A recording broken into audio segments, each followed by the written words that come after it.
नमस्कार विद्यार्थी मित्रांनो, उद्या होणाऱ्या राज्यसेवा पूर्वपरीक्षा 2025 करता तुम्हा सगळ्यांना जे कॅन्डिडेट्स आहेत त्या सगळ्यांना डेक्कन IAS आणि सुभाष अकॅडमीतर्फे ऑल द बेस्ट। परीक्षेला जाता जाता काय करावं अशा स्वरूपाचे अनेक व्हिडिओ माझ्या फीडमध्ये मी आज सकाळी बघितले। तर ते एवढे व्हिडिओ आहेत की त्या सगळ्यांची जर मतं कन्सिडर करायची म्हटली तर आपल्याला खूप कन्फ्युजन होऊ शकतं।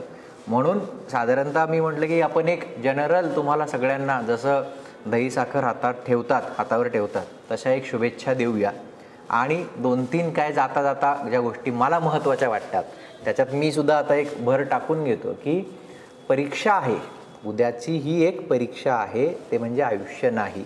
त्यामुळं त्याच्यातनं येणारा जो तणाव आहे, जो स्ट्रेस आहे, तो स्वतःच्या जीवापेक्षा मोठा नाही। ती एक परीक्षा आहे, परीक्षेला परीक्षेसारखं ट्रीट करा, हा पहिला मुद्दा लक्षात येतोय। त्या परीक्षेचा जो तणाव असतो, जो नैसर्गिक तणाव असतो तिथपर्यंतच त्याला फेस करा। त्याला स्वतःच्या आयुष्याशी, त्याला स्वतःच्या अस्तित्वाशी, त्याला स्वतःच्या एकंदरीत जे आपलं रेप्युटेशन असतं, एकंदरीत स्वतःचं जे काही काय आपण डिग्निटी असते त्याच्याशी जोडू नका। ती एक परीक्षा आहे, तिला तिथपर्यंतच ठेवा, लक्षात येतंय। बाकी जे रुटीन तुम्ही आज रोजीपर्यंत फॉलो करत आहात तेच रुटीन उद्यासुद्धा फॉलो करा। अतिरिक्त कोणतीही गोष्ट करणं टाळा। परीक्षा आहे तर मग मी पहाटे उठतो सवय नसताना असं करू नका। जे काही वाचलं आहे ते शांतपणानं आज दिवसभर रिवाईज करा आणि तुम्ही जे रुटीन इतके दिवस फॉलो करत होतात तेच रुटीन उद्यासुद्धा फॉलो करा। अगदी खाण्यापिण्याच्या तुमच्या सवयींपासनं तर तुमच्या झोपण्याच्या वेळेपासनं जे तुमचं नैसर्गिक रुटीन आहे ते फॉलो करा। लक्षात येतंय, खूप यूट्यूबमुळे, ॲप्समुळे, सोशल मीडियामुळे स्पर्धा परीक्षांचे विद्यार्थी हे कॉन्टेंट कन्झ्युम करायला लागलेले आहेत। मी अनेक व्हिडिओ बघतोय की काय करावं, हा रणसंग्राम आहे, हे चक्रव्यूह कसे भेदावे। काही नाही, हे चक्रव्यूह नाही, हा रणसंग्राम तर अजिबातच नाही। याच्यामध्ये कोणत्याही प्रकारचं आयुष्यपणाला लागलेलं नाही। ही एक परीक्षा आहे ज्याच्यातनं आपल्याला एक नोकरी मिळते, ज्याच्यातनं आपल्याला एक सर्व्हिस करण्याची संधी मिळते, तर त्याला त्या अकॅडमिक झोनमध्येच बघितलं पाहिजे। कॉन्टेंट कन्झ्युम करणं किंवा कॉन्टेंट क्रिएट करण्याच्या नादामध्ये आपण या परीक्षेला अवाजवी महत्त्व देता कामा नये। अवाजवी असं मी म्हणतो आहे। जे त्याचं वाजवी महत्त्व आहे, जे त्याच्याकडे लक्ष द्यायला पाहिजे ते तर दिलंच पाहिजे, त्याकडे दुर्लक्ष करा असं मी म्हणत नाही आहे। पण फार टेन्स्ड होऊन स्वतःच्या शरीराकडे आणि स्वतःच्या एकंदरीत मानसिक स्वास्थ्याकडे सुद्धा दुर्लक्ष करता कामा नये। ज्यांचा चांगला अभ्यास झाला आहे त्यांनी वारंवार रिव्हिजन करा। ज्यांना असं वाटतंय की माझा अभ्यास कमी पडला आहे त्यांनी आता 11th आवरला किंवा शेवटच्या क्षणी पॅनिक होऊ नका। जे जसं प्रिपरेशन तुमचं झालं आहे त्याच्यामध्ये बेस्ट देण्याचा प्रयत्न आपण सर्वांनी करायला हवा। आणखी एक महत्त्वाचा मुद्दा की बरेच लोक इकडे आमच्या टेलिग्रामवर किंवा इकडे ऑफिसला विचारत असतात की मी अटेम्प्ट किती करू। खूप महत्त्वाचा मुद्दा जो आहे की मी अटेम्प्ट किती करायचा आहे, किती प्रश्न सोडवले म्हणजे मी कट ऑफच्या जवळ जाणार आहे किंवा कट ऑफ जो आहे तो मी तिथे त्याच्यातनं निघणार आहे। तर किती अटेम्प्ट करू हा जो काही प्रश्न असतो यांचं कोणतंच उत्तर परीक्षेच्या अगोदर कुठल्याही व्यक्तीला, मग कुठलीही व्यक्ती ती शिक्षक असू दे, कुठल्या विषयाची तज्ज्ञ असू दे, तिला देता येणं शक्य नाही। आपला अटेम्प्ट किती असावा ह्याचे पॅरामीटर्स किंवा हे ठरवण्याचे निकष प्रत्येक विद्यार्थ्यागणिक वेगवेगळे असू शकतात।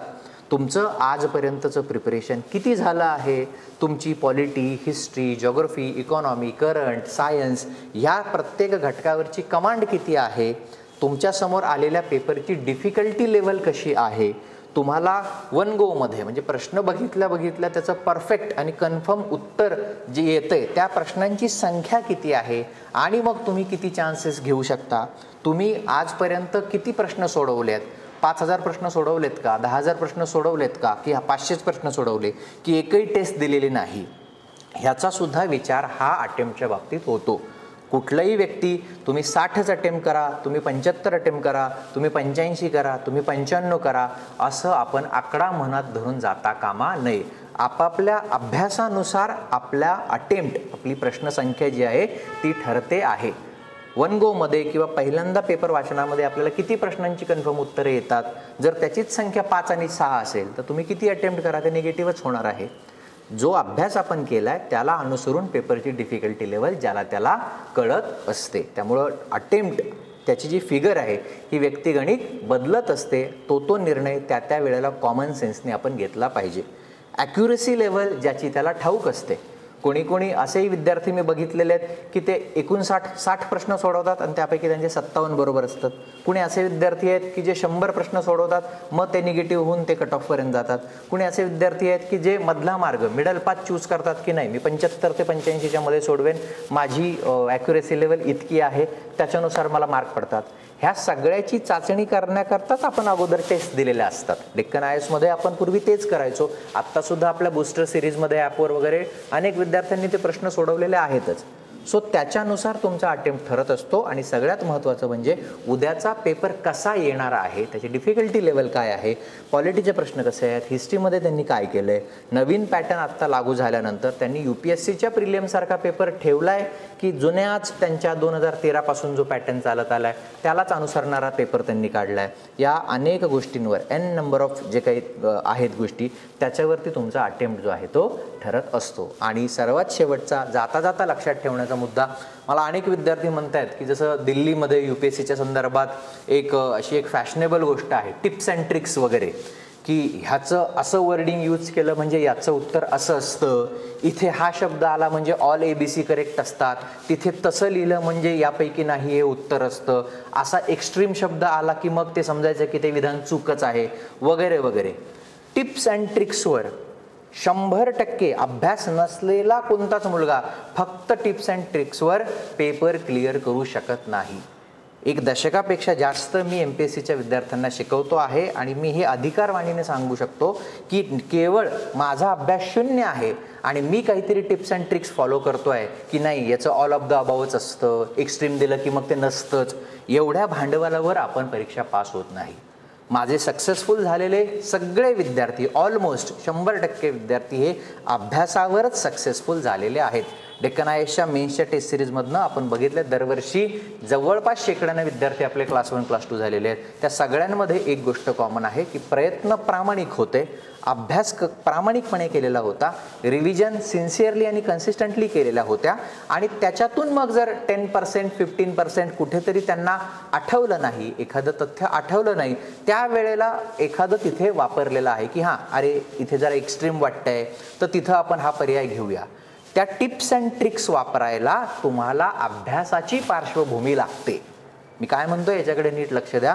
टिप्स आणि ट्रिक्स वापरायला तुम्हाला पार्श्वभूमी अभ्यासाची असते, अदरवाईज तो मिअरली केवळ एक तुक्का बनून राहतो, सट्टा ज्याला आपण म्हणतो तसा तो राहतो. आणि मग तिथे लोक नंतर रडत येतात की सर मी ह्या टिप्स फॉलो केल्या होत्या, ही ट्रिक फॉलो केली होती तरी मी नापास झालो. हा माझा गेल्या 7-8 वर्षांचा अनुभव आहे.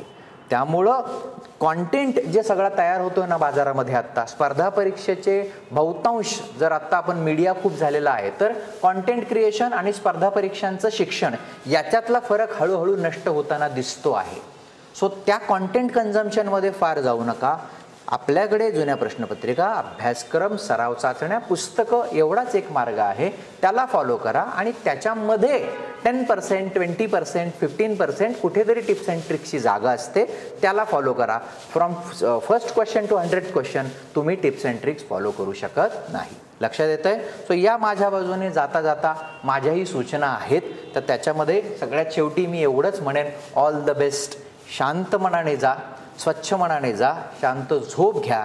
आणि असं काही नसतं की आदल्या दिवशीचा एखादा लेक्चर किंवा हा माझा सुद्धा स्वप्नील शेळके सरांचा व्हिडिओ बघितला म्हणजे मला फार काही कळालं, असं काही नसतं. तुमचा अभ्यास तुम्हाला क्लास 1 करत असतो. लक्षात येतंय? तुमचं मनशक्ती असते, तुमचं कॉन्सन्ट्रेशन लेवल असतं. त्यामुळे तुम्हाला आज जे तुमच्यासाठी योग्य वाटतंय ते करा. सुभाष अकॅडमी जेव्हा मी डेक्कन IAS रिब्रँड केला तेव्हा त्याची टॅगलाईन जी काही लिहिली आहे मी ती आहे की बी युअर कन्व्हिक्शन. ते खूप विचार करून ते म्हणलेलं आहे की बी युअर कन्व्हिक्शन. कन्व्हिक्शन तुमचं जे काही सगळी समज आहे, तुम्हाला जे योग्य वाटतंय ना त्या दिशेने जा, तुम्ही सक्सेसफुल व्हाल. तुम्हाला वाटतंय ना की माझा सायन्स वीक आहे, तर मी अच्छा याचा कमी करतो, बाकीचे जास्त करतो. तुम्हाला वाटतंय का माझं इकॉनॉमी वीक आहे, मी दुसऱ्या याच्यावर खेळतो. प्रत्येकासाठी स्पर्धा परीक्षेचं सक्सेस आणि त्याची चावी ही वेगवेगळ्या साईजची बनली जाते, कारण प्रत्येक व्यक्ती ही त्याच्या पद्धतीने त्याला डील करत असतो. जे विद्यार्थी, जे कॅन्डिडेट स्वतःला जे कळतंय, जे समजतंय, त्या कन्व्हिक्शनला प्रामाणिकपणे धरून ठेवतात, तेच सक्सेसफुल होतात. त्यामुळे तुमचा जो मार्ग जो जेन्युइनली अभ्यासातनं तुम्हाला कळलेला आहे त्यानं परीक्षेला सामोरं जा. उद्याचा प्रीचा पेपर झाल्यानंतर मेन्सच्या नियोजनाकरता आपलं डेक्कन IAS आणि सुभाष अकॅडमी आपण नवीन प्रोजेक्टसह भेटणार आहोतच. धन्यवाद. All the best.